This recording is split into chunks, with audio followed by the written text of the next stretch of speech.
Mungkin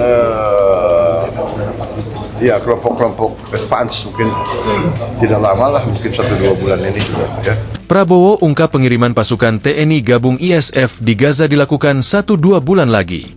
Presiden Prabowo Subianto mengungkapkan segera mengirim pasukan TNI untuk gabung International Stabilization Force (ISF) di Gaza.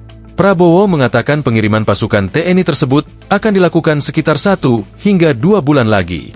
Rencana tersebut diungkapkan Prabowo setelah menghadiri pertemuan Perdana Board of PH di Washington DC, Kamis, 19 Februari 2026. Pak, soal pengiriman pasukan gimana Pak? Komitmen? Ya kita siap, kita tegas. Kapan Pak kira-kira akan dikirim? Mungkin ya kelompok-kelompok advance mungkin tidak lama lah, mungkin 1-2 bulan ini juga ya. Lanjutnya, Prabowo pada kesempatan itu juga mengonfirmasikan Indonesia telah diminta menjadi wakil komandan ISF. Pak, soal penunjukan ISF Pak? Tadi kan ditunjuk jadi wakil komandan ISF. Iya, mereka minta kita jadi deputy commander. Ya. Strateginya Pak? Seperti apa, Pak? Hah? Strateginya seperti apa ya? Strategi?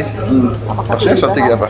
Jika dipilih menjadi wakil komander ini seperti apa? Ya dipilih ya kita cari yang bagus. Ya. Tugasnya Oke, terima kasih. Sebelumnya dalam pertemuan Board of PH, Prabowo telah mengungkapkan kesiapan untuk mengirim sekitar 8.000 pasukan TNI untuk bergabung dengan ISF yang akan dikirimkan ke Gaza. The achievements of the ceasefire is real.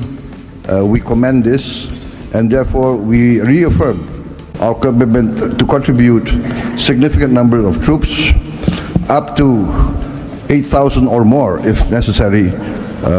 We are prepared to contribute the troops to take part actively in the International Stabilization Force to make this peace work. Thank you very much. Pada pertemuan itu, Prabowo mengaku pemerintah Indonesia sudah tertarik bergabung dengan Board of PH usai mendengar rencan 20 poin Trump. Ia juga mengaku optimis dengan kepemimpinan Trump di Board of PH, perdamaian bisa tercapai.